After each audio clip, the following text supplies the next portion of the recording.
the alibi. Yes, MJ, our first question will come from the intense and the fierce, ang ultra maldita na si Alex Bros. Alex, we can see you from here, Alex. To Paolo Abilino and Kim Chu. My God! Have you observed that your characters, you as Vincent Cabrera and you as Estela, are very strong because you both are empowered by one thing, Which is? you power up yourself with refusal. You refuse, as Vincent, you refuse to be under your father, and Kim Chu, you refuse to be. What are you? My God! And you refuse, Kim Chu, to be under the spaloric spell of your comrades. Tawag dito. That said, do you realize that there are only a few characters like you who can make refusal a sign of strength? Your Honor, we begin with Attorney Paolo Abilino. Thank you po, Sir Alex. I think parang minsan humuhugot rin tayo sa lakas ng pagtanggi natin. Dahil ayaw natin, either tinatapakan tayo or dahil tingin natin may mali. And parang all throughout our years as Filipinos, medyo ganun rin tayo. And parang siguro bilang aktor at bilang ang dami rin naming piniplay na ang daming mga moral dilemmas. Lalong-lalo na kay Vincent Cabrera na naging parte ng katiwalian pero tinatanggihan niya talagang totally makain dahil gusto niyang quick lang, gusto niyang i-take over para magawa yung tama. Pero yun nga yung questions eh. Kapag parte ka na ng mali, maitatama mo pa ba yung mga nagawa mo dati? And parang para sa akin, parang isa yun siguro sa nilalabanan niya. Kung maitatama niya ba yung mga kamalian niya sa paggawa ng tama or ayun, kung maitatama niya yung mga kamalian niya sa paggawa ng tama. Actually, that's the beauty of the writer. Ano niya yung ano na yun, internal struggle na yun ng character ni Vincent. Ikaw naman, Stella, you refuse to live a life like your comrades, like si Kimmy, di ba? Yes, nagiging strong naman ang isang tao o nagiging matapang siya pag she knows her truth and she stands by her truth. Tama. And wala nang makakatapak ng dignidad mo nun kung nakatayo ka sa kung ano yung talagang pinaniniwalaan mo. Alex, okay ka? I have one question. Go ahead. For the record, I would like to ask with some sense of urgency and immediacy the real score between Paolo and Kim Chu. Urgency, Sa ha? ibang press con siguro yun. 100 yung score. No press con will happen after this. So answer the question. Sumagot si Paolo, sabi niya 100 daw ang score. Ow! Thank you, Paolo. I thought Jericho was the only guy I knew who was brave enough to admit things. You are the second one. I didn't admit anything, I just gave a score. Narinig mo yung Alex? He Nagbigay didn't lang po. admit anything, he just gave a score. 100. I'm not asking for a score. So you did not answer the question?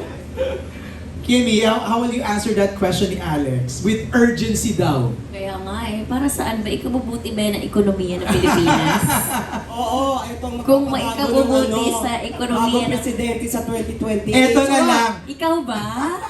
Hindi ako. Oh my God! Eto na lang, ako magtatanong. Kimmy, kanino galing yung bulaklak na pinost mo nung Valentine's Day?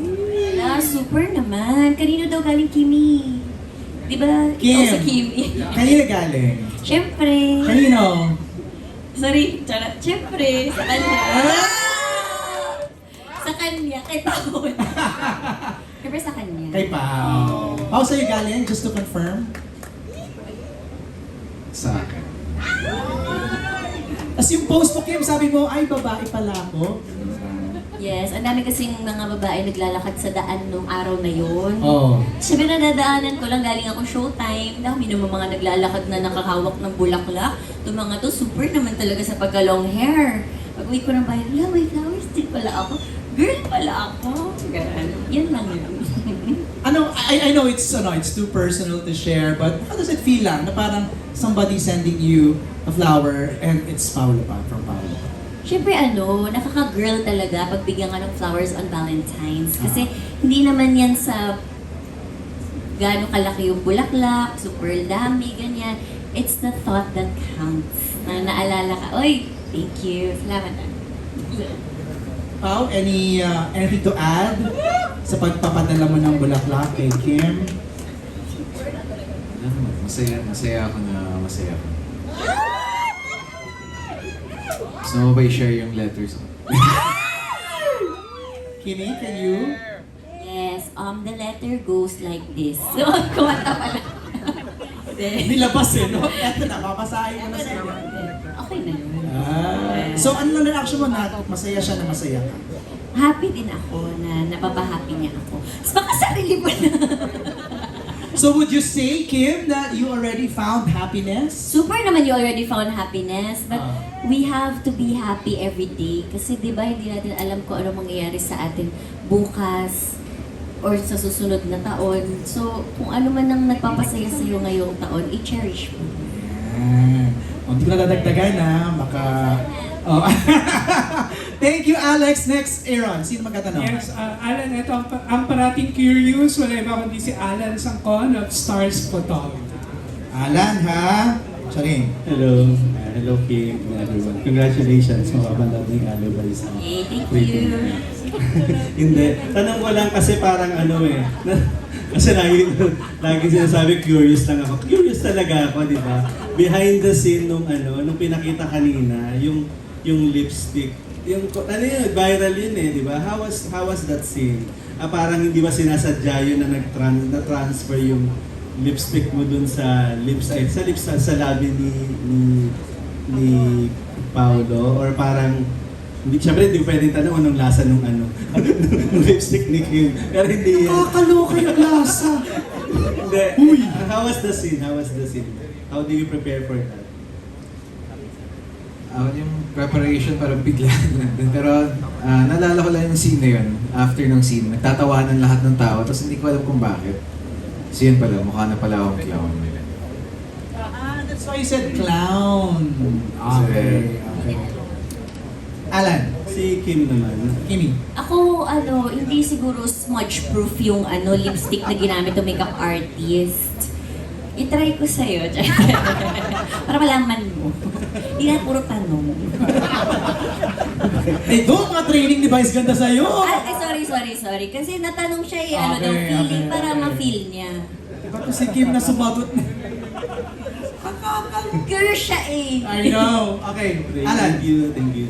Yung second question ko for Sophia. Tanong ko lang, Sophia. Sabi mo nga, this is one of your challenging role dito sa na ginawa mong teleserye with Kim Pao, di ba? As a husband, as a wife ni Paolo dito, di ba? Gaano ka-challenging yung role mo dito? And yun nga, yung mga hindi yung malilimutang intense scenes ninyo ni Kim, aside dun sa sabunutan and sakitan nila. As a wife, I was so nervous at first kasi first time ko po rin makakatrabaho si Paolo. And nung una kami nagkita, he was so serious. So parang hindi ko alam kung paano siya kakausapin. But he was very professional. Parang natatakot ako, parang tama ba yung ginagawa ko or okay sa kanya yung acting, or parang I asked him, okay ba yun, Pao? Okay ba yung ginawa ko? And he was very supportive. He was very professional also. natulungan niya yung character ko as time went by. Thank you. Congratulations everyone. Thank you. Grabe yung bait ni Alan. Thank you, Alan. Saan ko nakapanibago? Next.